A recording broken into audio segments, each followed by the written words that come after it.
এত জোরে ধরছ কেন? মুষ্টি কিছুটা আলগা করল নির্জন। আমার কাছে প্রোটেকশন নেই কিন্তু, বলল নির্জন। সাইফা বলল, আমার সেই উইক চলছে। সাইফা ধাক্কা দিয়ে সরিয়ে দিল নির্জনকে।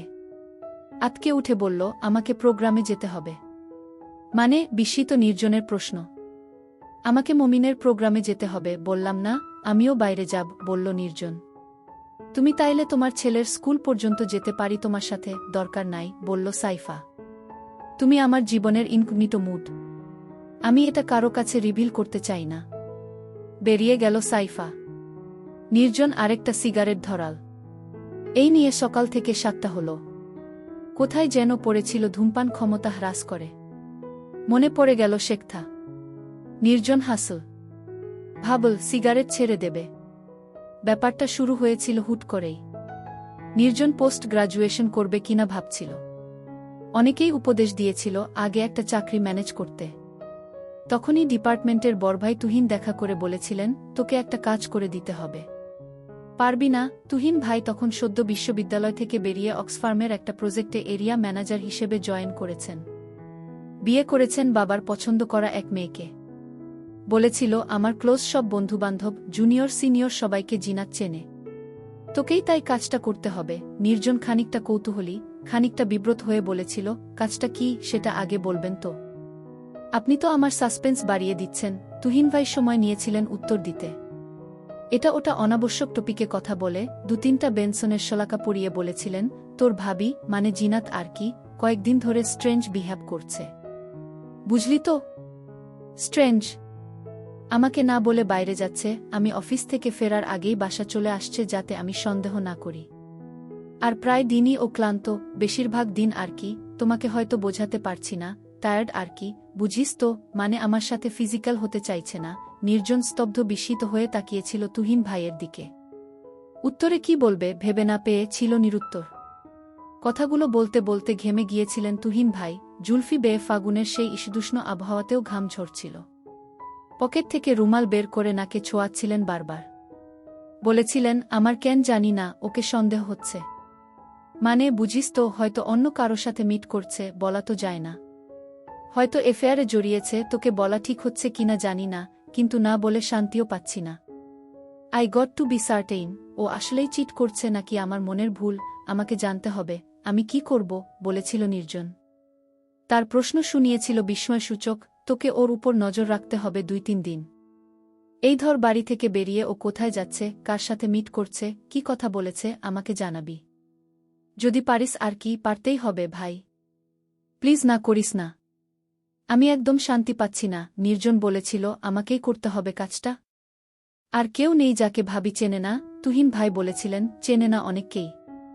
সমস্যা হলো ওরা সবাই হ্যান্ডসাম। বিস্মিত নির্জন প্রশ্ন করেছিল, তাতে কি? জেমস বন্ড, মাসুদ রানা, এরা তো সব দারুণ হ্যান্ডসাম। তিনি ইতস্তত করে বলেছিলেন, এটা বন্ড লেভেলের কাজ না রে ভাই। আর হ্যান্ডসাম ছেলে ফলো করলে জিনাত ঠিক খেয়াল করবে। মেয়েদের চোখ, বুঝিস তো। আর তুই হলি মানে বুঝিস তো একটু কম নারবারে টাইপের। মানে তোর চেহারাটা মনে রাখার মতো না, খুব অর্ডিনারি। তোর দিকে জিনাত ফিরেও তাকাবে না, অপমানিত বোধ করবে নাকি হাসবে, এই দোলাচলে পড়ে কিছু বলতে পারেনি নির্জন। নারবারে বিশেষণটা কোথাও শুনেছে বলেও মনে করতে পারেনি ও। করতেই হবে ভাই। তুই আমার শেষ ভরসা। আমার অবস্থাটা বোঝার চেষ্টা কর। নতুন বউ যদি সাসপিসাস কাজকাম করে, কোনো স্বামীর গলা দিয়ে ভাত নামবে বল?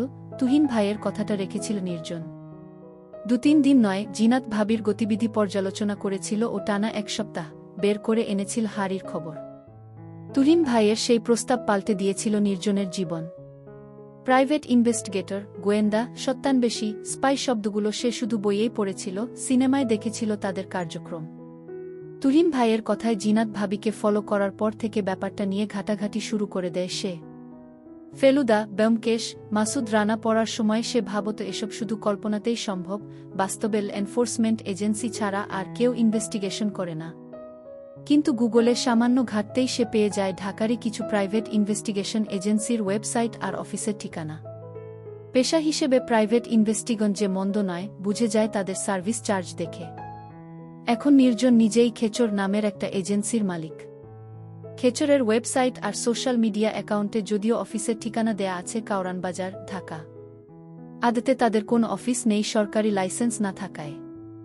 লাইসেন্স পেলেও গোপনীয়তার স্বার্থে কোনোদিন অফিস খুলবে বলে মনে হয় না। খেচরে তার নির্দেশনায় কাজ করে ৩ জন: ঝন্টু, রূপা আর সুপ্রভা। শুরু থেকেই ঝন্টু খেচরের সাথে জড়িত। আইডিয়াটা মাথায় আসার পর শুধু ঝন্টুকেই জানিয়েছিল নির্জন।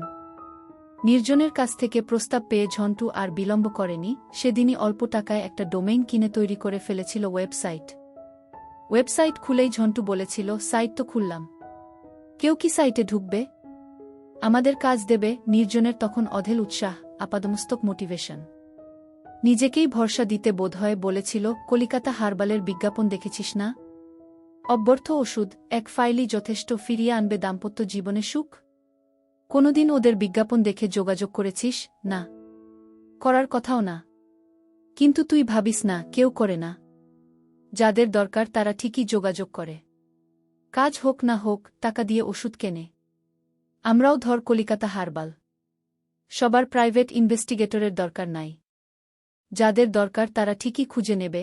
তবে ঝন্টুর সন্দেহ সত্যে পরিণত হয়েছিল। প্রথম ৩ মাসে তাদের সাইটের ভিজিটর ছিল মাত্র ২১ জন। সাইটে দেয়া মেইল অ্যাড্রেসে কেউ যোগাযোগ করেনি। এই সময়টা তারা কাজে লাগিয়েছিল কর্মী রিক্রুট করে। তাদের প্রয়োজন ছিল অন্তত একজন নারী কর্মী। ঝন্টু অবশ্য তার সে সময়ের প্রেমিকাকে দলে ভেড়ানোর প্রস্তাব করেছিল, নির্জন রাজি হয়নি। কর্মী সংগ্রহ করাটাই ছিল তাদের মূল চ্যালেঞ্জ। প্রাইভেট ইনভেস্টিগেশন এজেন্সির কথা সবাইকে বলা চলে না, কেউ হেসে উড়িয়ে দেবে, কেউ দেখবে বাঁকা চোখে। তাদের তাই অ্যাপ্রোচের ব্যাপারে সাবধান থাকতে হয়েছিল। তাদের প্রয়োজন অ্যাডভেঞ্চারাস মেয়ে, সারাদিন আয়নার সামনে কাটিয়ে দেয়া নার্সিসাস কিংবা রেস্টুরেন্টে সপ্তাহে ৩ বার চেক ইন দেয়া কাউকে তারা চায়নি। অনেক খুঁজে রূপা আর সুপ্রভাকে পেয়েছিল ওরা।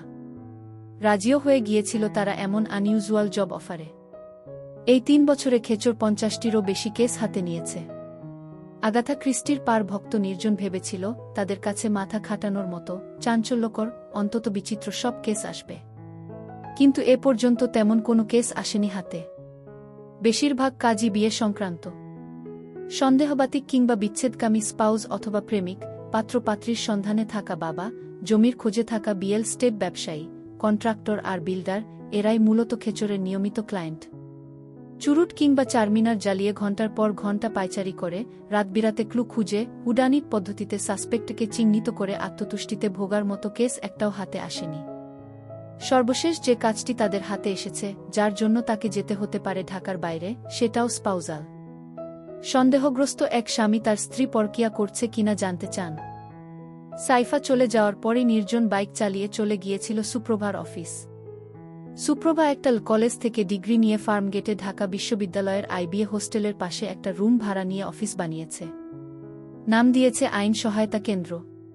ও প্র্যাকটিস করে মূলত ঢাকার নিম্ন আদালতে। পসার নেই বললেই চলে।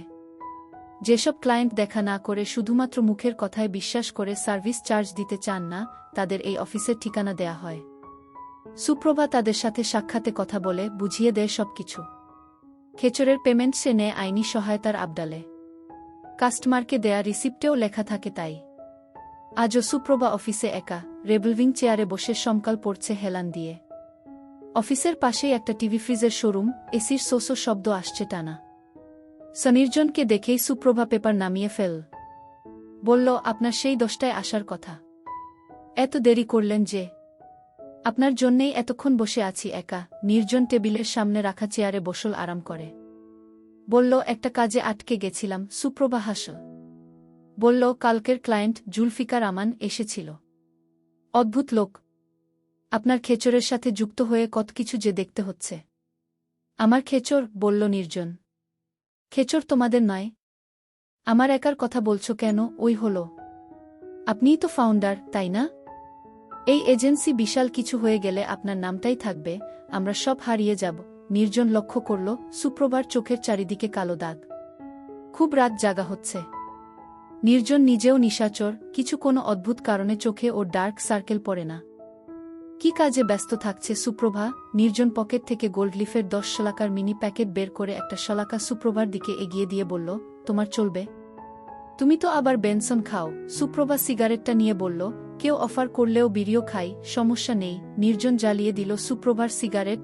ম্যাচের আগুনে রৌদ্রোজ্জ্বল পুকুরে লাফিয়ে ওঠা মাছের আশের মতো দপ করে উঠল ওর মুখ। জাল নিজের শ্লাকাটাও। বলল, ক্লায়েন্টের কথা বলো। অদ্ভুত বললে কেন?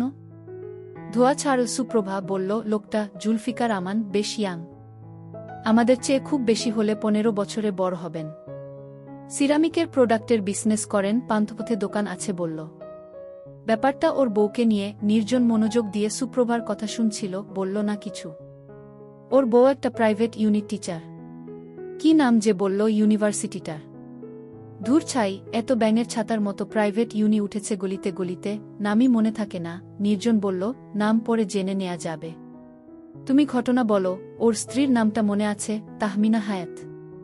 এনভায়রনমেন্টাল সায়েন্সের টিচার। ও লাওয়াছড়া ন্যাশনাল পার্কে পাখিদের হ্যাবিট্যাট নিয়ে একটা গবেষণার কাজে যাবে। একটা পুরো টিম যাবে ওনার সাথে। এটা নিয়ে ওর স্বামীর সন্দেহটা কোথায়? সুপ্রভা হেসে বলল, যেখানে হয়। যা মনে হলো, এই লোক খুব বেশি শিক্ষিত না, এক ধরনের হিম্মন্যতায় ভোগেন। ওর বিশ্বাস হয় না স্ত্রী আসলেই গবেষণার কাজে লাওয়াছড়ায় যাবে। ওর ধারণা তাহমিনার এক কলিগের সাথে এফেয়ার চলছে, গবেষণার নাম করে এক ধরনের হানিমুনে যাচ্ছে ওরা। টিপিক্যাল স্টোরি, বলল নির্জন। অদ্ভুত বললে কেন? সুপ্রভার সময় নিয়ে সিগারেটে টান দিল। বিচ্যুত একটি চুলের গোছা মুখের সামনে এসেছিল, ধোয়া ছেড়ে সরিয়ে দিল একপাশে। বলল, লোকটাকে কেন জানি না ভীত মনে হলো আমার। বউয়ের পিছনে স্পাই লাগাচ্ছে, এজন্য হয়তো। কিন্তু এত বেশি ভয় পেতে এর আগে কোনোদিন কাউকে দেখিনি। নির্জন বলল না কিছু। সুপ্রভাই চালিয়ে গেল কথা, আপনার এই সুযোগে অবশ্য শ্রীমঙ্গল ঘুরে আসা হচ্ছে। ঢাকার বাইরে যাচ্ছেন না অনেক দিন। হাওয়া বদল হয়ে যাবে, মাথা পরিষ্কার। নির্জন উদাস হয়ে বলল, মাথা পরিষ্কার হয়ে লাভ কি বলো? খাটানোর তো জায়গায় পাচ্ছি না। সে শুরু থেকেই এ পরকিয়া, রিয়েল স্টেট, প্রিম্যারিটাল চেকিং। বাঙালিরা এখনো এসব থেকে বেরুতে পারল না। আরে ভাই, একটু ইউনিক টাইপের ক্রাইম কর না। আবারও হাসল সুপ্রভা। বলল, ক্রাইম বদলাচ্ছে প্রতিনিয়ত বস। আমরা শুধু সেসব পাচ্ছি না, ভাগ্য আমাদেরই খারাপ। প্রজেক্টটা নিয়ে কথা বলল ওরা আরও কিছুক্ষণ। ভদ্রলোক 15 দিনের সার্ভেইলেন্স অফারটা গ্রহণ করেছেন। সিটির বাইরের এক্সট্রা খরচ বহন করতেও প্রস্তুত, অর্ধেক টাকা পে করেছেন এর মধ্যেই। সুপ্রভা বলল, রূপাকে এবারে সাথে নিয়ে যান। আমি এখন ঢাকার বাইরে যেতে পারব না কোথাও। নির্জনও তাই ভাবছে। বলল, তুমি লোকটার সাথে ফোনে যোগাযোগ করো। ওর স্ত্রী কবে যাবে আমাকে জানিয়ে দেবে। আমরা পারলে ওর সাথেই যাব, যদি বাসে বা ট্রেনে যায় আর কি। ঝন্টুকে বলে ওর ইউনিটেও একটু খোঁজ নিতে বলো। কি নিয়ে গবেষণা করতে যাচ্ছেন, কারা কারা যাচ্ছে, এসব একটু চেষ্টা করলেই ও জানতে পারবে। আর তাহমিনার ফেসবুক আইডির লিঙ্কটা পাঠিয়ে দিও। একটু দেখতে হবে। আরও কিছু নির্দেশনা দিয়ে বেরিয়ে আসছিল নির্জন। পেছন থেকে ডাকল সুপ্রভা, আমাকে একটু টিএসসি ড্রপ করে দিতে পারবেন? বাইক এনেছেন তো সাথে? বাইকের দুদিকে দুপা দিয়ে বসল সুপ্রভা। নির্জন বলল, কারো সাথে দেখা করতে যাচ্ছ নাকি? হ্যাঁ, ডেপ্টের জুনিয়র। ছেলেটা ফেসবুকে খুব জ্বালাচ্ছিল। একটু টাইপ দিয়ে আসি। টাইপ দেবে নাকি অন্য কিছু? শেষে জুনিয়রের সাথে গিয়ার শিফট করে বলল নির্জন। প্রচণ্ড জ্যাম, ক্লাস ধরে থাকতে হচ্ছে সবসময়। এসব তো জুনিয়রের সাথে বেশি মজা। নিজের মতো করে চালিয়ে নেয়া যায়। বিয়ের কথা চিন্তা করছো? জিজ্ঞেস করল নির্জন। হাসির শব্দ পেল নির্জন। সুপ্রভা বলল, যা সব দেখছি, বিয়ে নিয়ে এক প্রকার বিভীষিকা এসে গেছে। মেন্টালি প্রিপেয়ার্ড না আমি। ঘোত ঘোত করে ধোঁয়া ছাড়তে থাকা প্রাডোটাকে পিছনে ফেলে নির্জন বলল, ফিজিক্যাল দিকটাও তো দেখতে হবে। নাকি এই শীতটাও একা বিছানায় কোলবালিশ নিয়ে ঘুমাবে? আপনি না? বিব্রত সুপ্রভা বলল। তবে ওর কণ্ঠে প্রশ্রয়ের আভাস। বলল, ফিজিক্যাল নিডের জন্য বিয়ে করতে হবে কেন? আপনি বিয়ে করেছেন? আপনার ফিজিক্যাল নিড তো ঠিকই পূরণ হচ্ছে। Green signal. ট্রাফিক পুলিশের হাতের। নির্জন এক্সিলারেট করল। সুজুকি জিএসএক্স আর এক্সিলারেশনের বাপ একটানা চলে গেল সব গাড়ির সামনে। ফাঁকা রাস্তায় বলল, ফিজিক্যাল নিড হলো প্রচ্ছাপ করার মতো। কিছুক্ষণ পরপর যেমন জলত্যাগ করতে হয়, এই বলতাও তেমন কিছুক্ষণ পরপর হুল ফোটায়। এজন্যেই বিয়ে করতে হয়, প্রেম ট্রেম দিয়ে পোষায় না। খিলখিল করে হেসে উঠল সুপ্রভা। হা হা, ভালো বলেছেন কিন্তু। চলে এলো ওরা টিএসসিতে। ছাত্রছাত্রীদের কোলাহল, হাসি, রিক্সা টুংটাং, গিটার হাতে এক যুবক। রাজু ভাস্কর্যের সামনে ছাত্র ইউনিয়ন কী কারণে যেন বক্তৃতা করছে, বান্ধবীর শাড়ির আঁচল ঠিক করে দিচ্ছে একজন। এখানে এলেই নস্টালজিক হয়ে পড়ে নির্জন। দীর্ঘশ্বাস ছাড়ে। এই কোলাহলের অংশ ছিল ও, এই তো ৩-৪ বছর আগেই। সুপ্রভা বাইক থেকে নামলে বলল, তুমি জুলফিকারের সাথে নিয়মিত যোগাযোগ রাখো। জানার চেষ্টা করো ভদ্রমহিলা কবে শ্রীমঙ্গল যাবেন। আমি রূপাকে বলে দেব সবকিছু। সুপ্রভা আলতো হেসে চলে গেল। নিজের বাইকের প্রিলিয়ন সিটটাকে খুব ঈর্ষা হল ওর। সুপ্রভা ওভাবে যদি ওর মুখে বসত, বাইকে বসার মতো। বাসায় ফিরতে ফিরতে বিকেল হয়ে গেল নির্জনের। শীতকালের দিন জীবনের মতো ছোট। সুপ্রভাকে ড্রপ করে ন্যাশনাল লাইব্রেরিতে ধু মেরেছিল একবার, লাওয়াছড়া নিয়ে পড়তে। লাওয়াছড়া ন্যাশনাল পার্কের ফুল নিয়ে মিজানুর রহমান পিনুর ইংরেজিতে লেখা একটা বই পেয়েছিল ও। কিছুক্ষণ উল্টেপাল্টে রেখে দিয়েছে। তাহমিনা হায়াত যাচ্ছে পাখিদের নিয়ে গবেষণা করতে, অন্তত তার স্বামীর দেয়া তথ্য সঠিক হলে। লাওয়াছড়ার পাখিদের নিয়ে জানা প্রয়োজন ছিল ওর, যদিও বই পায়নি কোনো। বাসায় ফিরে রূপাকে মেসেজে জানিয়ে দিয়েছে শ্রীমঙ্গল যাওয়ার কথা। এখনো হয়তো মেসেজ দেখেনি রূপা, দেখলে সাথে সাথেই রিপ্লাই দিত। এক কাপ চা হাতে ব্যালকনিতে দাঁড়াল নির্জন। চায়ের এই কাপটা সাইফার স্বামী এনেছে ফ্রাঙ্কফুর্ট থেকে, ছাগল পালন প্রশিক্ষণ টাইপের কোনো এক সরকারি ট্যুরে গিয়ে। সাইফা বলেছিল জার্মান কাপে চা খাবে এখন থেকে। চা খাবে আর আমার কথা ভাববে, যদিও কোনোদিন চায়ের কাপে সাইফার কথা মনে পড়ে না নির্জনের। ডিসেম্বরের প্রথমার্ধেও সেভাবে এবার শীত পড়েনি ঢাকায়। জলবায়ু পরিবর্তন? ফ্লানেলের শার্টেই কাজ চলে যাচ্ছে। শীত ছিল ছোটবেলায়। উক্কি শীত, উলের কম্বল, কাটা ধানের মুড়া, জ্বালানো আগুন, একনা চাপি বইস বাহে ভাব। একটু বড় হয়ে সুচেতার সাথে আইল ধরে ধরে স্কুল, হলুদ সরিষা ক্ষেত, ফিঙে, খেজুর গাছ। তারপর রংপুরের ম্যাচে ফাতিমা ভাবি। সেই শীতগুলো ভালো ছিল, সেই শীতে কম্বলের ওমের কদর ছিল। চায়ে চুমুক দিতেই নির্জন শৈশব কিশোর ঘুরে এলো। কম দেখা হলো না এ জীবনের। বাবার মৃত্যু, দারিদ্র্য, মায়ের দ্বিতীয় বিয়ে, দারিদ্র্য, মায়ের মৃত্যু, দারিদ্র্য, বিশ্ববিদ্যালয়, দারিদ্র্য। আতপেটা কত গল্প, লোভ, হাসি, আনন্দ। আজ এখন টাকা আছে, পেটে ভাত আছে, 9 তলায় ফ্ল্যাট আছে। আদরের সেই ওমটুকু, আলু ভর্তা আর গরম ভাতের ধোয়াটুকু নেই শুধু। নির্জনের চমক ভাঙ্গে ফোনের রিংটোনের শব্দে। রূপার কল। ওর ডেসলারে তোলা ছবি ভাসছে স্ক্রিনে। আমরা কি সত্যিই শ্রীমঙ্গল যাচ্ছি? ভুল করে মেসেজ পাঠাননি তো? ফোন কানে লাগাতেই নির্জন রূপার উচ্ছ্বসিত কণ্ঠের ওঠানামা শুনতে পায়। বলল, সবকিছু ঠিকঠাক থাকলে, শুধু যাব না, গিয়ে 10-15 দিন থাকব। সবকিছু ঠিকঠাক থাকলে মানে? বাতিল হতে পারে নাকি? রূপার গলার স্বর নেমে গেল মুহূর্তেই, যেন কেউ ঠান্ডা জল ঢেলে দিয়েছে গায়ে। নির্জন হেসে বলল, আচ্ছা, কোনো কারণে যদি না যাওয়া হয়, আমি নিজের টাকায় তোমাকে নিয়ে যাব। হয়েছে?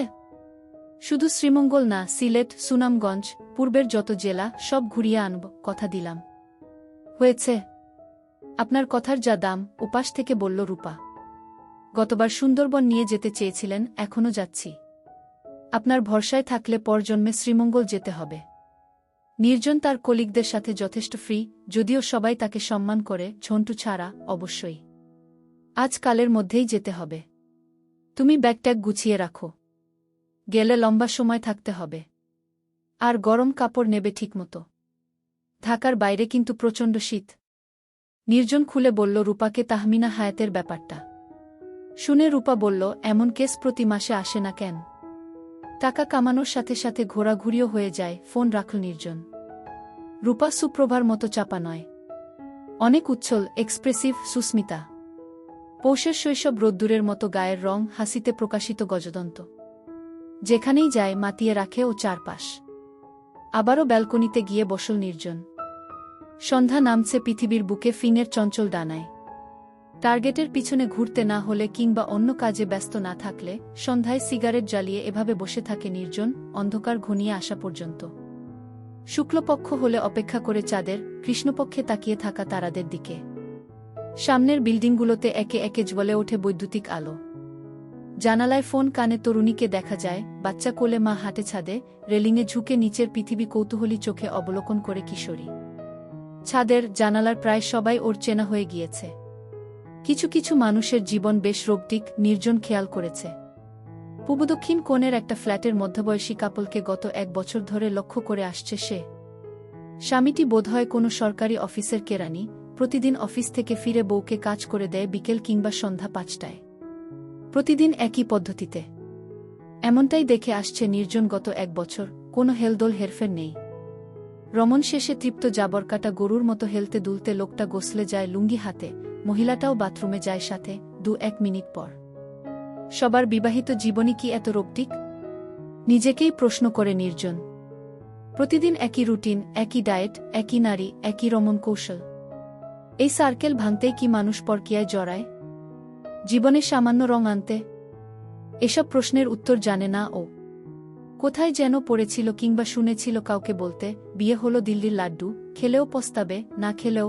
আজ সেই রোবটিক কাপলের জানালা বন্ধ, হয়তো কোথাও গিয়েছে। তাদের না দেখেই বরং ভালো লাগে নির্জনের। ঠিক সামনের বিল্ডিংটা 6 তলা উঁচু, একটা মেয়ে, হয়তো বিবাহিত, মেলা দেয়া কাপড় সংগ্রহ করছে তার থেকে। মেয়েটির দিকে উৎসুক তাকিয়ে আছে নির্জন, লক্ষ্য করছে ওর দ্রুত পদে হেঁটে চলা। টান দিচ্ছে আন্নমনে প্রায় ফুরিয়ে আসা সিগারেটে। এখানে বসে থেকে এই কর্মচঞ্চল কিংবা অলস পৃথিবীর কৌতুককর্ম পর্যবেক্ষণ করে ও। ভালো লাগে নির্জনের। ওর পৃথিবী খাপছাড়া, নিয়মের বাইরের। এভাবে দেখার মাধ্যমেই যেন ও স্বাভাবিক দুনিয়ার সাথে একাত্ম হয়। নির্জন হয়তো এমন স্বাভাবিক জীবন পাবে না কোনোদিন, এভাবেই চলবে ভেসে ভেসে, বেঁচে থাকবে মৃত্যুর বিলম্বে।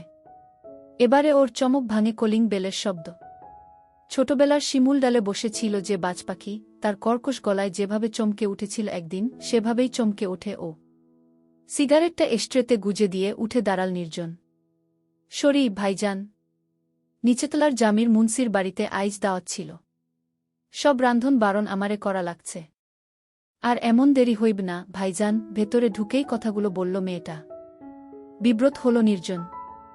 এমন কিছু দেরি হয়নি যার জন্য এভাবে ক্ষমা চাইতে হবে।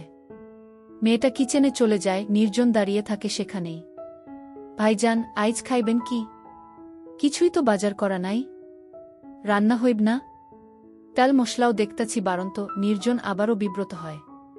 বাজার করতে ভুলে গিয়েছিল ও। বলল, মনে ছিল না বাজার করার কথা। আপনি চাইলে আমি খরচ কইরা আনতে পারি ভাইজান। নিচেই শাকসবজি সব পাওয়া যাইতেছে। নির্জন অবাক হল কিছুটা। এর আগের বুয়া এমন কথা বলেনি কোনোদিন। বাজার না হলে কিংবা রান্নার কিছু না থাকলে চলে যেত সে বিনা বাক্য ব্যয়, প্রয়োজন ছাড়া কথাও সে বলত না, তার সময়ের অনেক মূল্য। আগের বুয়া গ্রামে চলে যাওয়ার আগে এই মেয়েটাকে ঠিক করে দিয়ে গেছে, নামটাও জানা হয়নি এখনো, যদিও রান্না করে দিয়ে যাচ্ছে 2 মাস। নির্জন বলল, থাক, আজ আর বাজার করব না। বাইরে খেয়ে নেব। বাইরে খাবার খাইবেন না ভাইজান, সব বিষ। নিজে খরচ কইরা আলু ভর্তা দিয়া ভাত খান, তাও টাকা দিয়া বিষ কিন্না খাইয়েন না। মেয়েটি কিচেন থেকে বেরিয়ে এসে দাঁড়াল নির্জনের সামনে।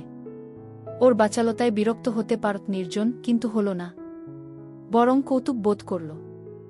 মাঝে মাঝে ওর ইচ্ছে করে সবার সাথে কথা বলতে। যে ছেলেটার থেকে নিয়মিত সিগারেট কেনে, নির্জন চায় সে জানতে চাক তার এত সিগারেট খাওয়ার কারণ। সবজিওয়ালাটা বলুক বাজার দরের কথা, সিঁড়িতে দেখা হয়ে গেলে বাড়িওয়ালা জিজ্ঞেস করুক ভালো মন্দ, ভুলে যাওয়া বন্ধুরা হুট করে ফোন দিক মাঝরাতে, বলুক ভুলে গেলি। এর নামটা জানা উচিত। নাম জিজ্ঞেস করলে কি মন খারাপ করবে মেয়েটি? ভাববে 2 মাস কাজ করছি, নাম জানার প্রয়োজন বোধ করেনি। নির্জন বলল, থাক, তোমাকে আর কষ্ট করতে হবে না। তোমার তো অন্য বাড়িতে রান্না করতে হবে, তাই না? মেয়েটি সে প্রশ্নের জবাব না দিয়ে নির্জনকে খানিকটা অবাক করে দিয়ে জিজ্ঞেস করল, ভাইজান, আপনি আমার নামটা জানেন না? তুমি কোনোদিন বলনি। আমি বলি নাই দেখে আপনি জিজ্ঞাস করবেন না? আমি যদি কিছু চুরি কইরা ভাইগা যাইতাম, পুলিশের কাছে গিয়া কার নামে মামলা করতেন? খুশি খুশি মুখে বলল মেয়েটা। নির্জন হাসল। বলল, তাহলে তোমার নামটা বলো, যাতে তুমি চুরি করলে তোমার নামে মামলা করতে পারি। আমার নাম হইল রায়হানা ভাইজান, দাঁত বের করে হেসে বলল মেয়েটি। নির্জন লক্ষ্য করে বেশ সুন্দর হাসি রায়হানার। ভরাট চেহারা, কাঁধ পর্যন্ত ছোট করে কাটা চুল, রেল লাইনের মতো মেদহীন রিজু গড়ন, অসুন্দরী বলার উপায় নেই। তোমার অন্য কোথাও কাজ নেই আজ? আগের প্রশ্নেই ফিরে এলো নির্জন। রায়হানা বলল, আছে ভাইজান। হেইডা 7টার সময়। স্বামী স্ত্রী অফিসে করে। 7টার আগে ফেরে না। এই সময়টা আমি ফ্রি ভাইজান। সেই জিন্নে কইলাম বাজার কইরা আনি। নির্জন বলল, থাক, তোমাকে আর কষ্ট করতে হবে না। আমি একটু পর বাইরে যাব, খেয়ে আসব কোথাও। রায়হানার মুখে যেন একটা ছায়া নেমে আসে। কিছু যেন বলতে চায় ও বলে না। অন্ধকার হয়ে এসেছিল, বাল্বটা জ্বালিয়ে দিল নির্জন। কিছু বলবে, রায়হানা প্রথমে ইতস্তত করে, হয়তো বলবে কিনা ভাবে। তারপর বলে, অনেকটা মিনতি করেই আমি থাকি ভাইজান, কল্যাণপুর বস্তি।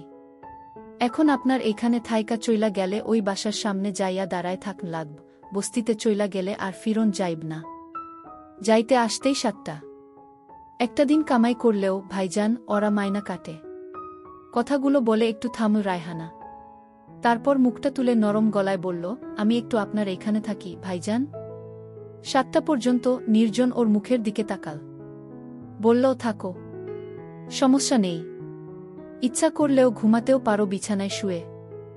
রায়হানার মুখে হাসি ফুটে উঠল নির্জনের সম্মতিতে।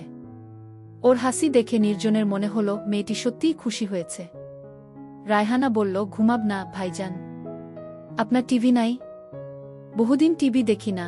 নির্জন ল্যাপটপে একটা বাংলা সিনেমা চালু করে দিয়ে আবারও ব্যালকনিতে এসে বসল। কম্পিউটারে টিভি দেখার চাইতে টিভিতে টিভি দেখাইখা বেশি মজা ভাইজান। অ্যাডভার্টাইজগুলাও ভালো লাগে। ল্যাপটপের ব্যাপারে কমপ্লেইন করলেও বেশ গুটিসুটি মেরে বসেছে রায়হানা স্ক্রিনের সামনে। ল্যাপটপের উজ্জ্বল আলো ওর মুখে এসে পড়েছে, অন্যরকম দেখাচ্ছে ওর মুখ। কৃষ্ণপক্ষ চলছে, চাঁদ উঠবে মাঝরাতে। কাল দিনের বেলাতেও দেখা যাবে চাঁদ, পশ্চিমাকাশে ঢলে পড়ার আগে। চাঁদের আলোর তীব্রতায় যেসব নক্ষত্র প্রকাশিত হতে পারে না, তারা আজ হাত বসিয়েছে এখনে ওখানে রোবটিক কাপলের বিল্ডিংয়ের পিছনে। দূরযাত্রী প্লেনগুলোকে মাঝে মাঝে আলোকবর্ষ দূর থেকে ছিটকে আসা উল্কা ভেবে ভ্রম হয়। এইসব তারাদের দেখেছিল 1000 বছর আগের নির্জনও, প্রাকৃত ভাষায় কথা বলত যখন। গরু চড়িয়ে ক্লান্ত সন্ধ্যায় ঘাসে মাথা রেখে কিংবা কুঠিরের সামনে আগুন জ্বালিয়ে দেখেছে অবাক বিস্ময়ে। যে তারারা হারিয়ে গেছে, নিয়মিত ঘূর্ণনে চলে গেছে দূরে, তাদেরও দেখেছিল সে।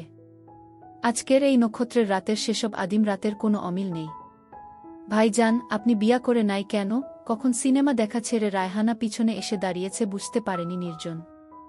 দ্রুত পিছনে তাকিয়ে বলল, তোমার সিনেমা দেখা হলো? এই সিনেমাটা ভাল লাগতেছে না ভাইজান। আপনার লগে গল্প করি? আমার আপনার সম্পর্কে জানার খুব ইচ্ছা। নির্জনের সামনে এসে গ্রিলে হেলান দিয়ে দাঁড়াল রায়হানা। আমার সম্পর্কে জানতে ইচ্ছে কেন এত?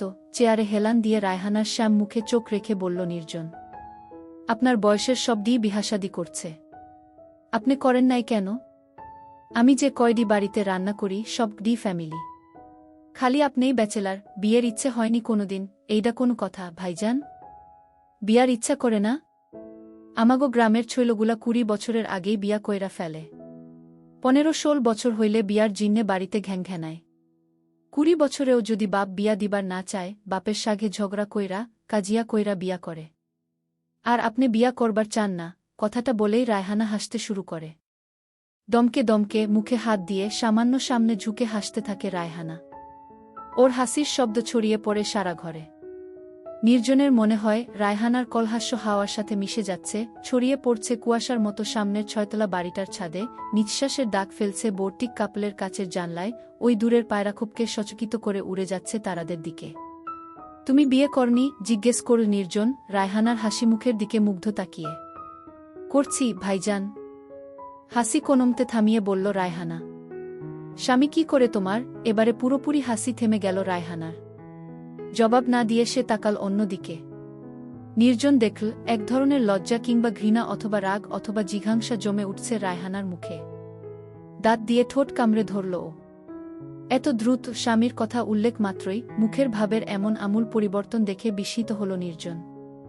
স্বামী মারে যায়নি, এ ব্যাপারে অন্তত নিঃসন্দেহ নির্জন। তাহলে অন্তত রাগ ঘৃণার বদলে শোকের ছায়া নামত চোখে। আমার স্বামী জেলে ভাইজান, নিচু স্বরে বলল রায়হানা। স্বামীকে নিয়ে কর প্রশ্নটি ফিরিয়ে নিতে ইচ্ছে হল নির্জনের। কিছু না বলে সময় নিয়ে সিগারেট জ্বাল ও।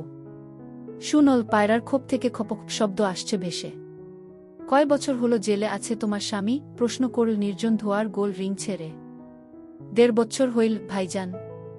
Murder case? মাথা নিচু করে জবাব দিল রায়হানা। আর কোনো প্রশ্ন করল না নির্জন।